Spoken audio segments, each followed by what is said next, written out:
If opportunity doesn't knock, build a door. This quote from Milton Berle states that you need to create opportunities and form strategies that will aid in the growth of your $1 million company.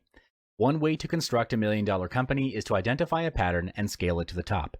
For example, Micah Adler, CEO of Fixu, a portable app designer, developed this company from under $1 million in revenue to over $100 million with just $17.6 million in funding and in only 3.5 years after its launch.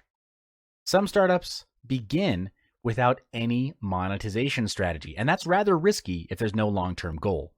Twitter is an example of this phenomenon, but there are countless other companies out there building up their free user bases, hoping that inspiration and consequently financial stability will eventually strike along the way. But most gainful organizations work from one of two conscious models.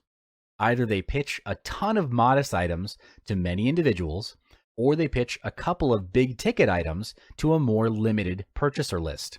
What's more important than choosing is having a defined plan for monetization. Knowing how you'll make money from the start will prevent wasted time spent hoping that something profitable will come together for you miraculously. Hitting $1 million in revenue during your first year is no small feat, and you certainly aren't going to achieve that goal with a team of underperformers. Yes, hiring slackers is cheaper and easier, but you'll pay for this convenience when your end of the year sales numbers come up short, and they definitely will, trust me. Instead, you need to hire all-stars, and the fastest way to do this is to ask around for referrals. Pay particular attention to the sales hires you make, as these key employees stand to make the biggest difference in your business's bottom line. Finally, if you want to shoot for the revenue moon, you need to be absolutely militant about gathering data and acting upon the data, not your gut. When I approach an innovative marketing project, I prefer to work in short sprints of a few weeks or less, where we'll try something new, check the stats to see how the changes impacted revenue, and then either commit the changes or try a new test. Growing a company to $1 million in revenue in your first year isn't easy, but it is possible. Stick to the tips above and be ruthless about profitability. Even if you don't hit this particular goal, you'll earn the strongest sales results possible for your company. Welcome to the Big Business Blueprint video course. We designed this course for entrepreneurs and business owners who've started their business and are looking to grow their business exponentially within the next 12 months. The course is separated into 7 different modules, with each part covering a specific area of your business. Each module represents a pillar, and mastery of each pillar would help you in strengthening your business foundation. In this first module, we'll cover the first core fundamental, which is your mindset. This is core because all of your actions originate from your thoughts, so it makes perfect sense that if you want to change your results, you must first change your mindset. Why is it that in this world there are rich people and poor people? Have you ever wondered what makes the difference between these two groups of people? What makes them get the results they want in their life? Is it their rich background? I don't think so. I've known people who come from rich families but squandered their family riches over petty squabbles and lavish lifestyles. They end up being rich on paper, but they're neck high in debt. On the other end of the spectrum, I also know millionaires who come from simple, average backgrounds. When they first started, they've had all the reasons to fail and not make it, yet against all odds, they held their ground and now enjoy the riches of their hard work. So if background is not the factor, or resources, what is the deciding factor that will ultimately decide if you will be rich or if your business succeeds? The answer lies between your ears, and that is your mindset. We are the product of what we think. Where we are today is the result of all the decisions we made and did not make. The quality of life that you're enjoying or not enjoying is a result of your thoughts. Success is a choice, and all choices stem from your thoughts. It's an internal game, if you will. 90% of success in business comes from having the right mindset. When you win the internal game, you make better decisions, which ultimately leads to building a 7-figure business and beyond. There is nothing either good or bad. Only thinking makes it so.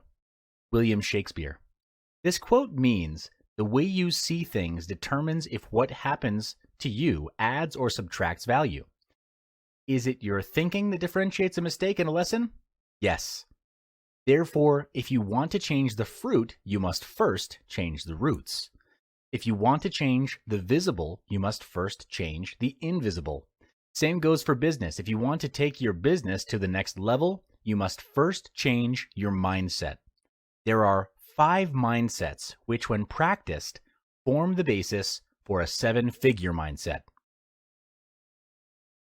Let's continue talking about bootstrapping. If you've just started your business and sales are low, that means profit is low. In this module, you'll learn the second tactic that many entrepreneurs are not aware of at this phase. Tactic number 2 is to use what you have to its maximum ability.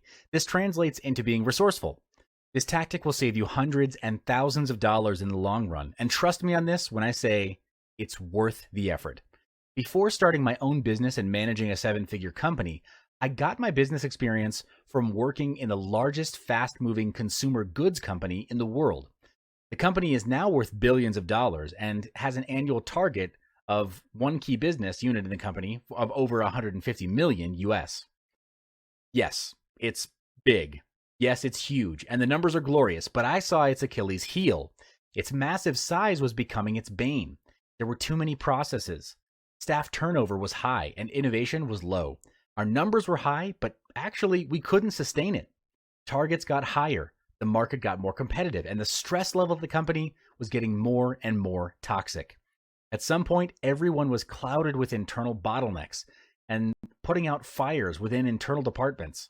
Smaller and newer competitors that came into the market were launching products faster than we could react or even innovate. And by the time we got the first campaign rolling to respond to our competitors' product launches, they had already launched product number 2.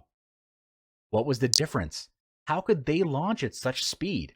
When we analyzed the situation, what I discovered was that because they were smaller, they could move and mobilize more quickly. They were being resourceful with what little they had, while we were dragging our feet. Don't make our mistake. In this module of Big Business Blueprint, you'll understand Tactic 3 as it refers to being innovative. This will help you as a business owner to constantly challenge your business. Tactic number 3, disrupt your own company, or your competitors will. This tactic translates into innovation. As a business owner, your worst enemy is yourself, your own mind. The moment you get complacent is the moment you stop growing. Your complacency is also your comfort zone. And there's only so much growth that can happen in your comfort zone. True story. I've heard you've heard of Uber, an app that makes hiring an on-demand private driver easy. Today, in 2017, Uber is valued at over $66 billion. The entire core function of the business is built on the model of hiring drivers. But guess what their R&D department is doing? They're researching self-driving cars. This means that eventually customers will hire self-driven cars instead of on-demand drivers. If Uber was not disrupting themselves, then Google or Tesla would do it for them. The big picture is these 3 bootstrapping tactics are designed to make you and your company grow with the most effective use of resources. Be obsessed with growth, because that's the quickest way to get to 7 figures. Everything grows, even in nature. Do you know how a lobster grows? The hard shell doesn't grow with the soft body of the lobster. So the hard shell is a fixed size. When the soft body of the lobster grows, it feels discomfort. It expands into all the space within the hard shell. It starts to get really uncomfortable until at a certain point, it knows that it needs to shed its current limiting shell. The lobster then finds a spot under a rock, exits from its hard shell, and waits under that rock for its new layer to harden and grow into its new stature and its new strength. That's how a lobster grows, but I think we can learn from it, and that's how our businesses can grow too. Mindset 5. If you're not growing, you're dying.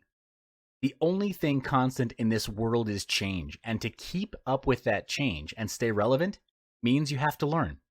The world is moving forward every hour, every minute, and every second. Therefore, we cannot use yesterday's solutions to solve today's problems.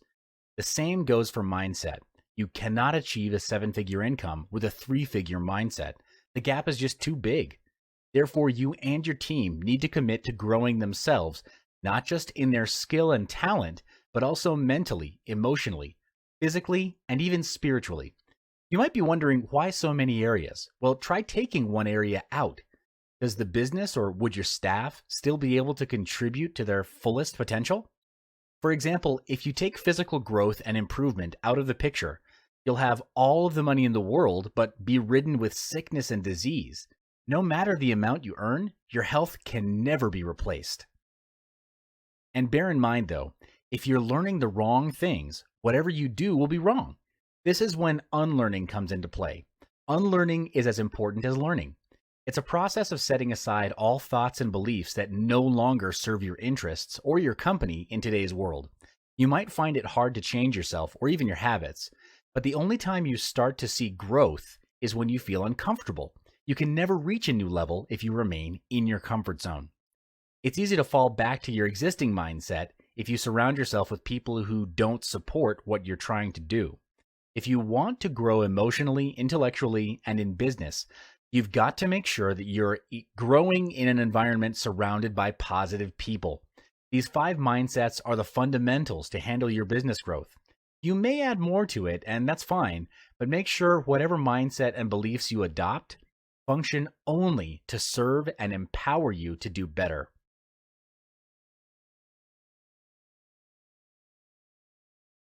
You've just started your business and sales are probably low, which means profit is low.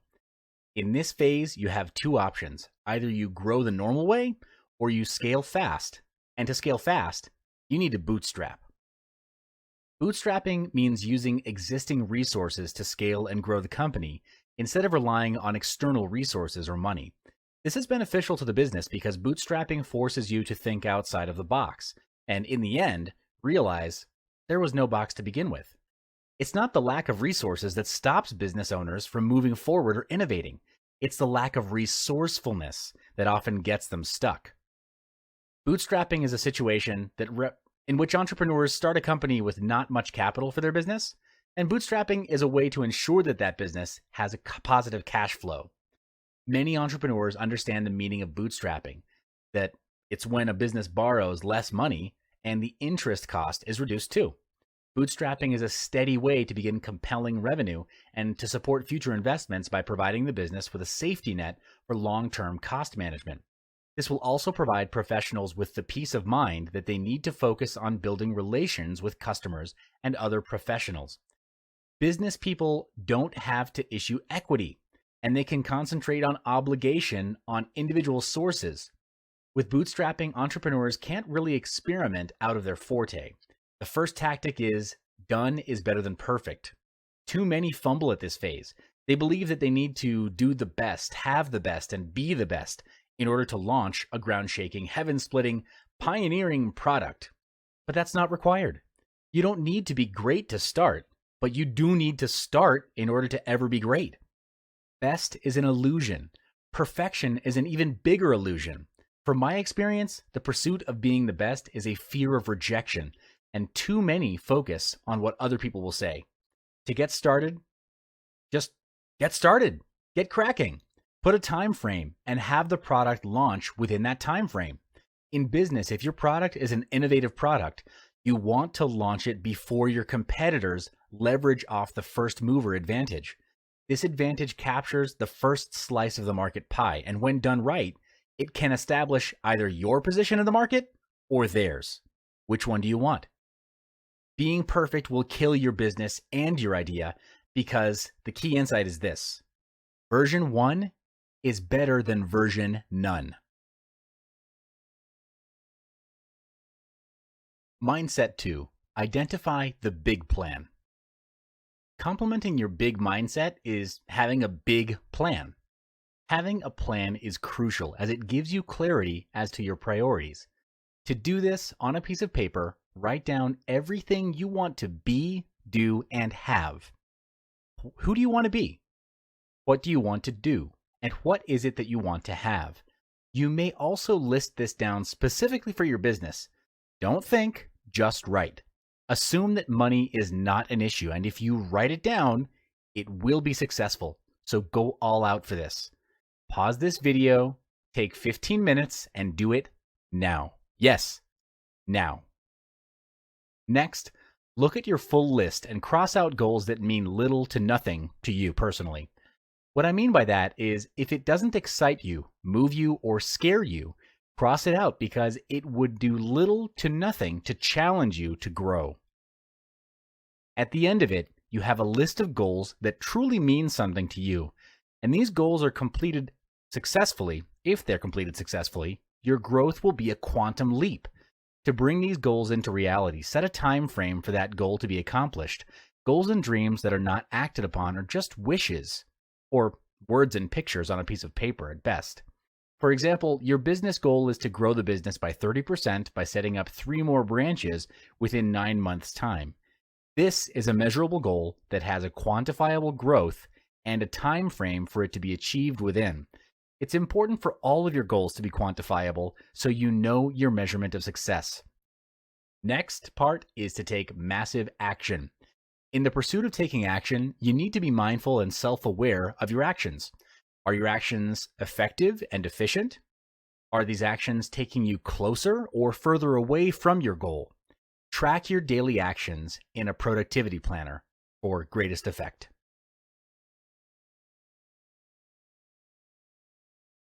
Mindset 3, commitment and consistency. Earning a 7-figure income is easy for some, but not all. Above all, success comes with consistency and commitment. In order to earn 7-figure income, you have to commit to learning and evolving constantly. To constantly grow is the only assurance that your business will remain relevant for years to come. And if you're not growing, quite frankly, you're dying. As a leader in your company, you need to handle the direction and strategy of the company. Hence, where the company goes is dependent on your vision of the company. A leader can learn and evolve by having the first mindset shared earlier on reflection. Write out your thoughts and feelings and journey within to get to the root cause of your problems. Thoughts lead to feelings. Feelings lead to actions, and actions lead to results. Here's a surefire way to assist you in improving yourself as a leader. Practice Kaizen. This is the practice of deliberate and continuous improvement. It has its origins in Japan and is roughly translated as, quote, good change. The primary focus of Kaizen is to eliminate waste. Following the Kaizen philosophy, you take small steps forward. The fundamental principle of Kaizen is to take incremental improvements over a period of time. It's a process and a long-term commitment, which means its maximum potential is only realized when it's adopted into your personal lifestyle and company culture fully. Here are 4 steps to practicing Kaizen. Step 1, identify an area which you'd like to improve on. It could be in your personal life or in the business. 2, identify small specific tasks that will contribute towards achieving your goal. This is to approach your objective in a step-by-step approach, and the intention is to make it easy so that you'll start in the first place. Refrain from the urge to do many things at once. 3, prioritize your actions. After listing all the possible actions, balance out prioritization with your schedule. If your schedule is packed, then do the easiest action, which requires the shortest amount of time. If you're feeling motivated and have more time, start with the action that will make the biggest impact to yourself and your company. And step 4, create a timeline for each task. The purpose for this is so that each action that you take gradually develops into a habit. This also helps you to keep track of your progress. Mindset 4. Attitude determines altitude. Excellence is not about skill, but attitude. In order to achieve 7-figure income, you'll have to banish excuses that get in the way. Even when you fail, don't lose hope. Keep striving ahead and do your best. In life, there are no failures, really, only lessons. Just like Albert Einstein, he didn't stop trying even after multiple failures and attempts, because he knew that it was through those failures that he would learn, grow, and never make the same mistake twice. To be a leader, you'll need to be a good role model to your team members. You'll need to develop good habits as a stepping stone to your personal and business success. And when it comes to hiring staff, hire those who display a good attitude as well. How do you know their attitude towards work when you first meet them, though? You'll be able to identify their attitudes through the small things like punctuality, manners, sense of urgency, or willingness to ask relevant questions. The small things sometimes say a lot about a person. Why is attitude so important, and how does attitude play a role in moving the company to a higher level? Well, how you do anything is how you'll do everything. A staff with a good attitude will do anything and everything with their best effort. And these are the kinds of employees that you should look for and surround yourself with to be in your company.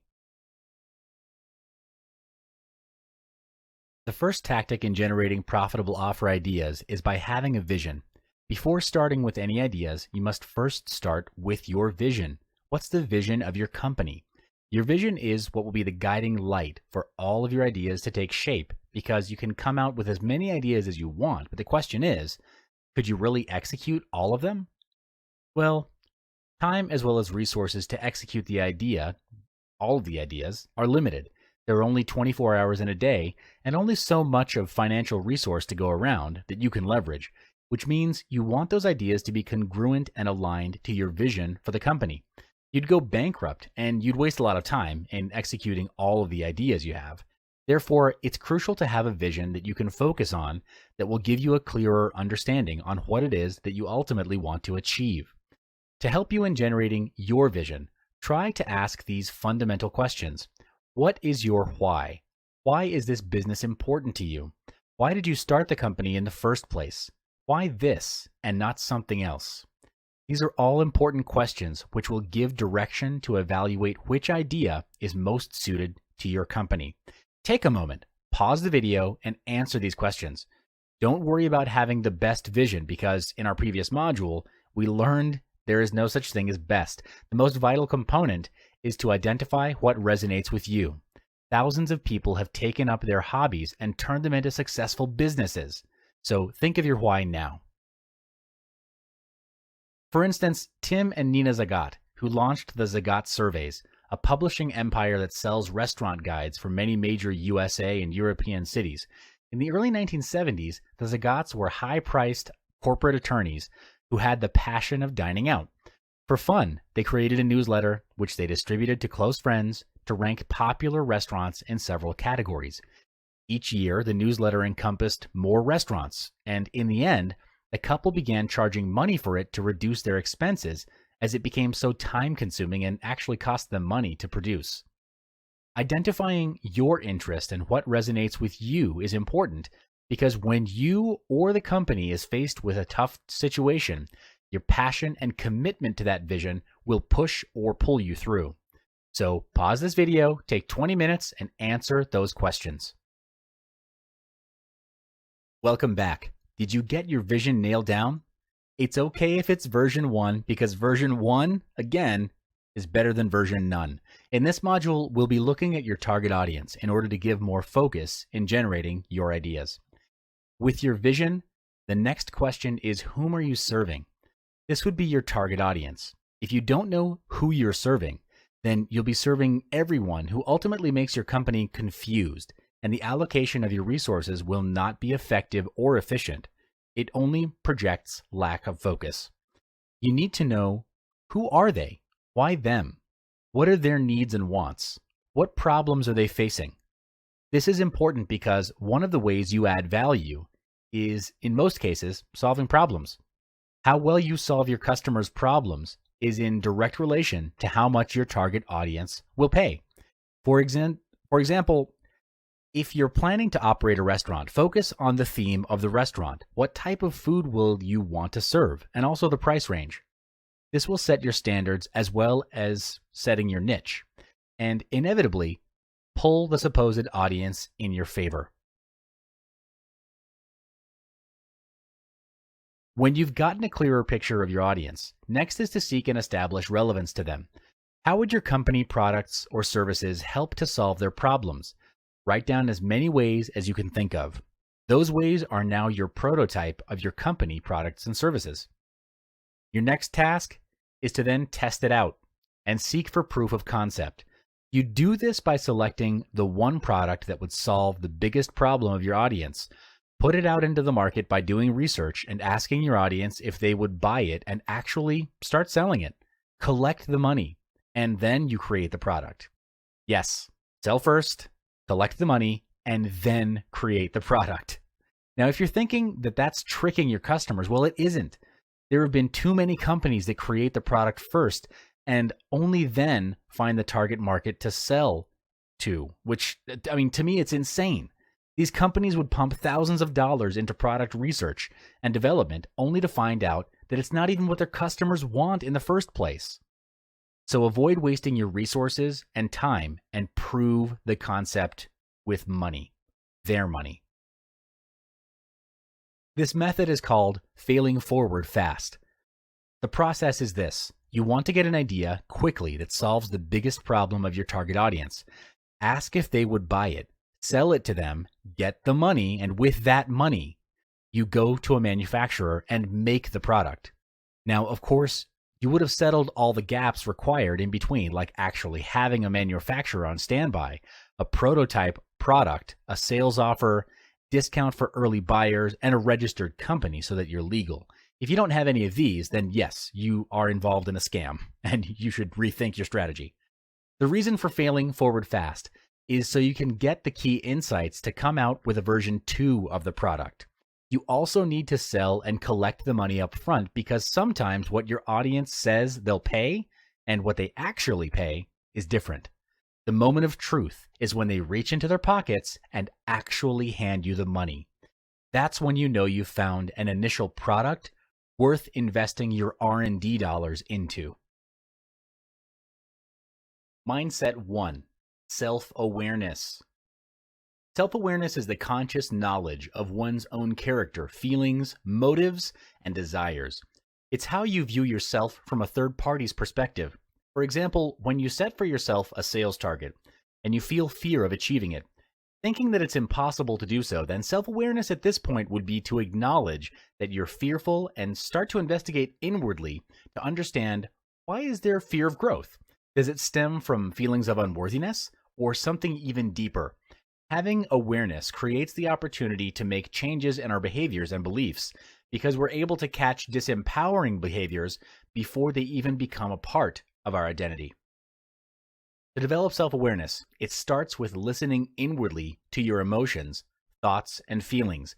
You first listen by identifying a situation in which you realize your beliefs don't serve you. Then detach yourself from that situation and inquire, why did you react in this way? Was it conscious, deliberate, on purpose, or was it out of fear, out of some sort of deeper level of fear? When you start practicing this on a daily basis, you'll be able to catch non-serving mindsets, limiting beliefs, and actions before they happen, and turn them into something that serve you better.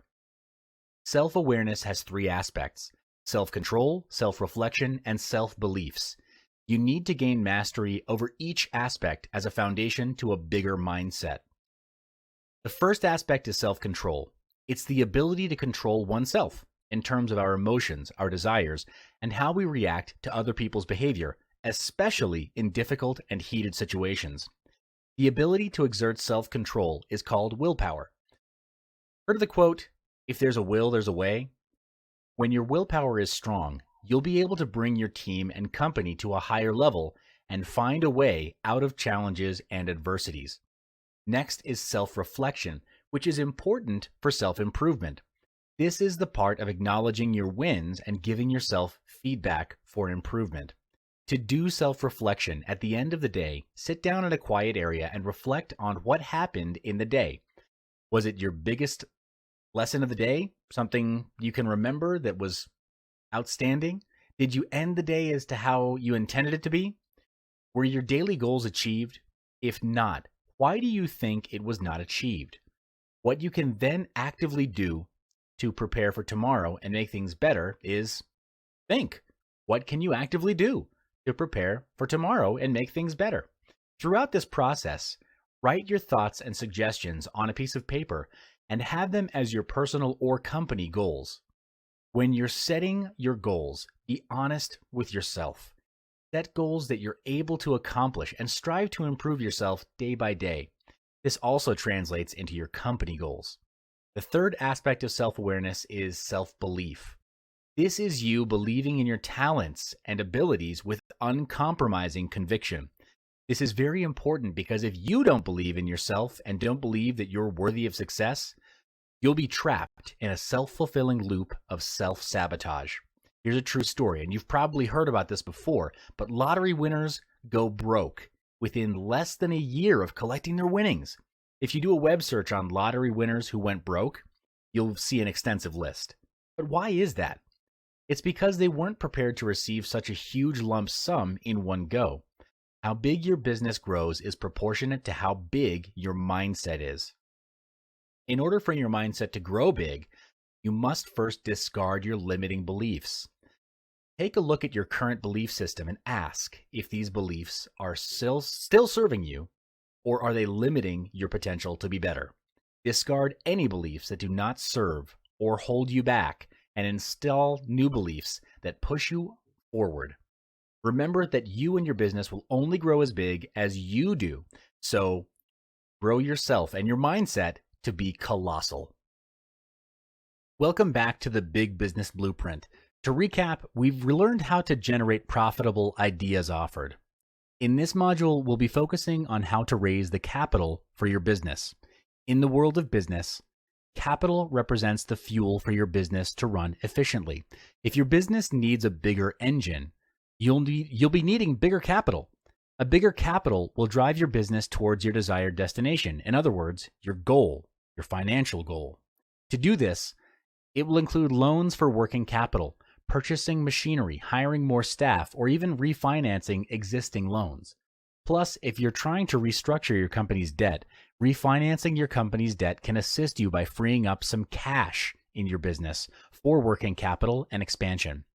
Additionally, the growth of your company's financial standards can assist you in securing new opportunities. It's not impossible to raise the needed capital for your business within a short period. My business managed to raise $125,000 in just 4 days. Now, my company wasn't built yesterday. Before I pitched to investors, my company had a long history of profits and sales. But this is crucial because I raised funds for my business through my investors. The capital I raised was by bringing in investors to invest into my business. People investing in you or your business is because they want to. They want to earn money. They want to earn more money. This is practically the only reason they invest. They're getting their money to work for them. So what are the steps needed to raise your desired capital in just 4 days? Here are 3 steps on strategic funding, how to raise capital in 4 days. We'll cover it in the next 3 modules. Strategy allows organizations to develop a clearer understanding of their own organization and what's required for them to succeed. It helps organizations understand their core capabilities, identify and address weaknesses, and mitigate risks. It can help organizations better design themselves so that they're focusing on the right things that are most likely to deliver the best performance, productivity, and profit both now and in the future. While strategy can be difficult for many organizations to commence, its benefits are far-reaching and many. From creating new business opportunities to streamlining the operations and engaging staff, a well-formulated strategy will enable increased growth, productivity, and profit, both now and into the future. Depending on where you are now in your business, a pay of $1 million may appear to be intimidating or very distant. The trick is to work backwards. That means if you want your business to earn $1 million a year, the business sales target per month is $83,333 a month, or $20,833 a week, or per day, $4,166. Now that there's some clarity, the next question is, where is the business now and what does the business need to reach that target? The reason having a strategy is so important is because it gives businesses time to get a sense of how they're performing, what their capabilities are, and if these capabilities are able to help them grow. A strategy can identify trends and opportunities in the future. It can examine the broader changes in the market, such as political, social, or technological changes, as well as consumer changes, and develop tactics so your business can modify and develop to suit these future changes. By creating a business strategy, a company can create a competitive advantage and ultimately understand more about themselves and where they're going. In summary, when you're bootstrapping, work your current resources to their maximum potential and be creative about it. Explore different perspectives and seek for alternatives. Operate the business on its bare necessities to keep the margins high and be obsessed with creating value. So, how to generate profitable offer ideas? Ideas are the bread and butter of the company. A great idea will skyrocket a company quickly to 7 figures, more quickly than you can imagine, and your offer to your consumers will keep the business engine running. The 5 most innovative companies in the world, as reported by Forbes, are Amazon, Google, Uber, Apple, and Snap. These companies are valued in the hundreds of billions and transact hundreds of millions a day. But how do these companies start? Well, with an idea. Apple was started by Steve Wozniak and Steve Jobs in a garage on a vision to have a computer for the rest of us. Back then, having a computer was nearly impossible. It wasn't commonly thought of by consumers because the cost was high and the size and form factor were not convenient. But today, because Steve Wozniak and Steve Jobs didn't stop pursuing their vision, Apple is valued at close to $1 trillion. Meanwhile, the famous search engine, Google, was also crafted based on Larry Page's idea of exploring mathematical properties of the World Wide Web, understanding its link structure, and creating it in a huge graph. Google was then officially established in 1998. This goes to show that generating that drop-dead idea that's going to start the world on fire is possible, as projected by these innovative companies. When you see something that piques your interest, ask yourself this: what is it about this situation that's special? Then narrow down your focus so you familiarize yourself with the idea.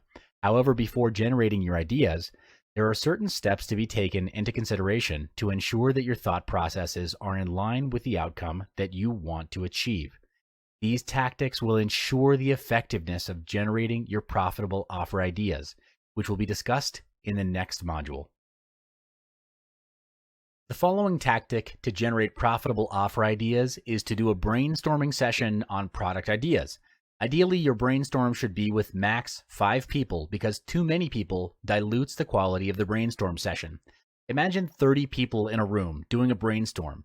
Not impossible, but it would definitely be less effective. As you're brainstorming, put the ideas and suggestions into a mind map. This makes it easier for you to refer back to the ideas after the brainstorm. There are 5 simple steps to do an effective brainstorm. The first step is to set the context. This means that the tone and intention of the brainstorm is clarified up front. There's no right or wrong answer, and the focus on the brainstorming session is just to generate ideas. The last thing you want happening is for your people to withhold their ideas for fear of being rejected or ridiculed. Therefore, it's the responsibility of the meeting lead to set the climate for ideas to flow. You may also want to put on some brain music, generally classical songs, to get the creative juices flowing. Steps 2 and 3 are to start the brainstorm and get the ideas flowing. The idea is to turn it into a game, where the game is to imagine that there is a balloon that's being thrown around in the room. Every time someone speaks, the balloon bounces from one person to another, and it keeps afloat every time there is silence. The balloon floats closer to the ground. The moment silence passes too long, the balloon pops, and the process starts again. This makes the session fun and engaging. Step 4 is when the session is done, ideally after 20 to 30 minutes, evaluate the ideas. Discuss and decide with the team on what is the biggest problem faced by the target audience and which idea solves their problem. After a decision is made, you move on to step 5, where you write out action points. This then moves into the execution phase. Here, you list down all the required actions to bring the idea to life and assign these action points to your team. All action points must have a person in charge, otherwise there'll be a gap in your execution. The previous tactics in generating profitable ideas was designed to create new products. In this module, we'll discuss a way to shorten the idea creation time. and that is to reinvent the wheel. Yes, you must have heard the saying to not reinvent the wheel, which translates into don't be a pioneer and just take something that's already there. Well, that's true. However, when it comes to ideas, you would want to reinvent it. It's not about who did it first, but it's about who does it best. Our society is made to believe that everything is already set and there's no room for innovation. The truth, however, is without entrepreneurs coming in with new ideas or bettering previous processes, the world would be dull and boring. So always remember, it's not who did it first, but who does it best.